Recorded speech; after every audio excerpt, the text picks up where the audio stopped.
Times of ANP ನ್ಯೂಸ್ಗೆ ಸ್ವಾಗತ. ನಾನು ನಿಮ್ಮ ಸುಪ್ರಭಾ ಸತೀಶ್.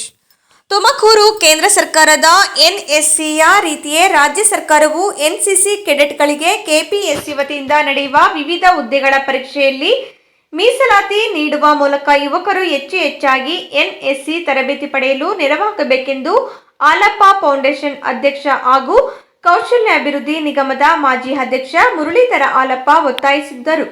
ನಗರದ ಟೌನ್ ಹಾಲ್ ಮುಂಭಾಗದಲ್ಲಿ ಆಲಪ್ಪ ಪ್ರತಿಷ್ಠಾನ, ತುಮಕೂರು ವಿವಿ, NCC, NSS, scouts and guides, ಅಖಿಲ ಕರ್ನಾಟಕ ಮಾಜಿ ಸೈನಿಕರ ಸಂಘ ಹಾಗೂ ಗೃಹ ರಕ್ಷಕ ದಳ ವತಿಯಿಂದ ಆಯೋಜಿಸಿದ್ದ ಕಾರ್ಗಿಲ್ ವಿಜಯೋತ್ಸವ 25ನೇ ವರ್ಷಾಚರಣೆ ಕಾರ್ಯಕ್ರಮದಲ್ಲಿ ಪಾಲ್ಗೊಂಡು ಮಾತನಾಡುತ್ತಿದ್ದ ಅವರು, ರಾಜ್ಯದಲ್ಲಿಯೂ ಎನ್ಸಿಸಿ ಕೋಟಾ ನೀಡುವುದರಿಂದ ಮಕ್ಕಳಲ್ಲಿ ಶಿಸ್ತುಬದ್ಧ ಜೀವನದ ಜೊತೆಗೆ ಉತ್ತಮ ಪ್ರಜೆಗಳನ್ನು ರೂಪಿಸಲು ಸಾಧ್ಯವಾಗುತ್ತದೆ ಎಂದರು. ಯುವ ಸಬಲೀಕರಣವೇ ಇಂದಿನ ಕಾರ್ಗಿಲ್ ವಿಜಯೋತ್ಸವದ ಪ್ರಮುಖ ಉದ್ದೇಶವಾಗಿದೆ. ಜಿಲ್ಲೆಯಲ್ಲಿ ಮಾದಕ ವಸ್ತುಗಳ ವ್ಯಸನ ಹೆಚ್ಚಾಗಿದೆ.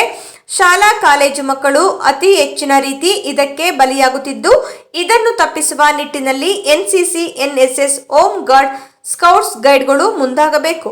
ದೇಶದ ಗಡಿಯನ್ನು ಸೈನಿಕರು ಕಾಯ್ದು ನಮ್ಮನ್ನು ರಕ್ಷಿಸುವ ರೀತಿ ದೇಶದ ಒಳಗಿನ ಜನರನ್ನು ನಾವುಗಳು ವಿಚ್ಛಿದ್ರಕಾರಿ ಶಕ್ತಿಗಳಿಂದ ಕಾಪಾಡಲು ಒಂದಾಗಬೇಕಾಗಿದೆ. ತುಮಕೂರಿನಿಂದ ಇಡೀ ರಾಜ್ಯಕ್ಕೆ ಡ್ರಗ್ಸ್ ಮುಕ್ತ ಕ್ಯಾಂಪಸ್ ಎನ್ನುವ ಸಂದೇಶವನ್ನು ನಾವೆಲ್ಲರೂ ನೀಡಬೇಕಾಗಿದೆ ಎಂದು ಮುರಳೀಧರ ಆಲಪ್ಪ ಹೇಳಿದರು.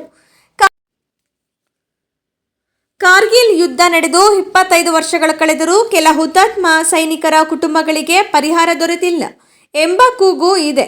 ಪರಿಹಾರ ದೊರೆಯದ ಸೈನಿಕರ ಕುಟುಂಬಗಳನ್ನು ಗುರುತಿಸಿ ಅವರಿಗೆ ಪರಿಹಾರ ದೊರಕಿಸುವ ಕೆಲಸವನ್ನು ಮಾಡಬೇಕಿದೆ ಎಂದು ಮುರಳೀಧರ ಆಲಪ್ಪ ತಿಳಿಸಿದರು.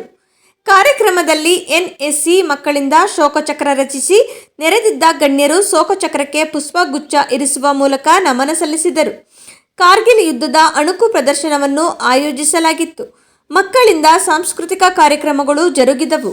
ವೇದಿಕೆಯಲ್ಲಿ ಎನ್ಎಸ್ಸಿ ಹಿರಿಯ ಅಧಿಕಾರಿ colonel GS Gujral, colonel Narendra Bhandari, ಸುಬೇದಾರ್ major Dinesh Singh, home guard commandant Patanna, ಸ್ಕೌಟ್ಸ್ನ Shrimati Subhashini Ravish, Pandurangappa, captain Jayaprakash, heritage foundation CEO Kalpana Muralidhar, ವಕೀಲ ಪೃಥ್ವಿ ಆಲಪ್ಪ, ಸಿದ್ದಲಿಂಗೇಗೌಡ, ಕ್ರೀಡಾಪಟು ಟಿಕೆ ಆನಂದ್, ರೇವಣ್ಣ, ಸಿದ್ದಯ್ಯ, ನಟರಾಜು, ಅದಿಲ್ ಪಾಷಾ, ಕುತುಬ್ದೀನ್, ಸುಕನ್ಯಾ, ವಸುಂಧರಾ, ಗೀತಾ, ವಿಪ್ರೋ, ಹಿನ್ ಕ್ಯಾಪ್, ಕಿರ್ಲೋಸ್ಕರ್, ಹಿಮಾಲಯ ಹಾಗೂ ಮ್ಯಾನ್ ಅಂಡ್ ವುಮೆನ್ ಕಂಪನಿಯ ಪ್ರತಿನಿಧಿಗಳು ಪಾಲ್ಗೊಂಡಿದ್ದರು.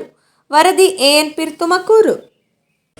ಕಾರ್ಗಿಲ್ 25ನೇ ವರ್ಷದ ವಿಜಯೋತ್ಸವ ಆಚರಣೆ ಅದೊಂದು ನೆಪವಾಗಿ ಯುವಕರಿಗೆ ಒಂದು ಸ್ಪಷ್ಟವಾದಂಥ ಸಂದೇಶವನ್ನು ರವಾನೆ ಮಾಡಬೇಕು ಅಂತೇಳಿ ಒಂದು ಅದ್ಭುತವಾದಂಥ ಕಾರ್ಯಕ್ರಮನ ಇಲ್ಲಿ ಹಮ್ಮಿಕೊಂಡಿದ್ವಿ. ಸಾವಿರಾರು ಜನ ಯುವಕರು ಇವತ್ತು ನಮಗೆ ಕೈ ಜೋಡಿಸಿದರು. ಅದರಲ್ಲಿ NCC, NSS, scouts guides, ex servicemen, Sevadal, NSUI ಹೀಗೆ ಪ್ರತಿಯೊಬ್ಬ ವಿದ್ಯಾರ್ಥಿ ಯುವಕರುಗಳು ಸಹಿತ ನಮ್ಮೊಂದಿಗಿದ್ದರು. ಇವತ್ತು ಒಂದು ಮೆಸೇಜನ್ನು ತೊಗೊಂಡು ಹೋಗಿದ್ದಾರೆ. ತುಮಕೂರು ಜಿಲ್ಲೆಯಲ್ಲಿ ಯಾವುದೇ ಥರವಾದಂಥ ಡ್ರಗ್ಸು, ಯಾವುದೇ ಥರದ ವ್ಯಸನಿಗಳಿಗಿಲ್ಲಿ ಅವಕಾಶ ಇಲ್ಲ ಅಂತ ದುಷ್ಟರನ್ನ ಹೊರಗಡೆ ಹಾಕ್ತೀವಿ. ನಾವುಗಳು ಯಾರೂ ಸಹಿತ ಯಾವುದೇ ಥರದ ದುಷ್ಟ ವ್ಯಸನಿಗಳಿಗೆ ಬಲಿಯಾಗೋದಿಲ್ಲ. ಡ್ರಗ್ಸ್ಗಳಿಗೆ ನಾವು ಯಾವತ್ತೂ ಹತ್ತಿರಕ್ಕೆ ಅದನ್ನು ಸೇರಿಸೋದಿಲ್ಲ ಅಂಥೇಳಿ ಎಲ್ಲರೂ ಇಲ್ಲಿ ವಾಗ್ದಾನ ಮಾಡಿದ್ದಾರೆ. ಇವತ್ತು ಆ ವಿಷಯವಾಗಿ ನಾವೆಲ್ಲರೂ ಒಂದು ದೃಢವಾದಂಥದ್ದು ಸಂಕಲ್ಪವನ್ನು ಕೊಟ್ಟಿದ್ದೀವಿ. ಎಲ್ಲ ಕಾಲೇಜು ವಿದ್ಯಾಸಂಸ್ಥೆಗಳು ಇವತ್ತು ನಮಗಿಲ್ಲಿ ಕೈ ಜೋಡಿಸಿದ್ದಾರೆ. ಹಲವಾರು ದಿನಗಳ ಪರಿಶ್ರಮ ಹಾಗೆ ಇವತ್ತೊಂದು ನಿಜವಾದ ನಮಗೆಲ್ಲರಿಗೂ ಅನುಭವ ಆಯಿತು. ಮಳೆ, ಚಳಿ, ಗುಡುಗು, ಸಿಡಿಲಲ್ಲಿ ಹಾಗೆ ನಮ್ಮ ಗಡಿ ಕಾಯ್ತಾರಲ್ಲ ಹಾಗೆ ಇವತ್ತು ಅದೇ ಅನುಭವ. ಆಮೇಲೆ ಇಲ್ಲಿ ಸ್ಕಿಟ್ ಪ್ರದರ್ಶನವೂ ಮಾಡಿದರು. ಹೇಗೆ ಒಬ್ಬ ಯುದ್ಧದ ಒಬ್ಬ ಸೇನಾನಿ ಯಾವ್ಯಾವ ಅನುಭವಗಳಿದ್ದಾವೆ ಅಂತೇಳಿ ಇವತ್ತಿಲ್ಲಿ ನಮ್ಮಗಳು ಮುಂದೆ ಅದನ್ನು ಅನುಭವನ ಹಂಚಿಕೊಂಡ್ರು. ಹಾಗೆಯೇ ನ್ಯಾಷನಲ್ ಡಿಫೆನ್ಸ್ ಅಕಾಡೆಮಿ ಪರೀಕ್ಷೆಗಳಿಗೆ ನಮ್ಮ ಸಿದ್ಧತೆಗಳದು ಏನೇನು ಮಾಡ್ಕೋಬೇಕು, ಯುದ್ಧಕ್ಕೆ ಸೇರುವಂಥದ್ದಕ್ಕೆ ಯಾವ್ಯಾವ ಅರ್ಹತೆಗಳು ಬೇಕು ಅನ್ನೋದ್ರ ಬಗ್ಗೆಯೂ ಚರ್ಚೆ ಆಯಿತು.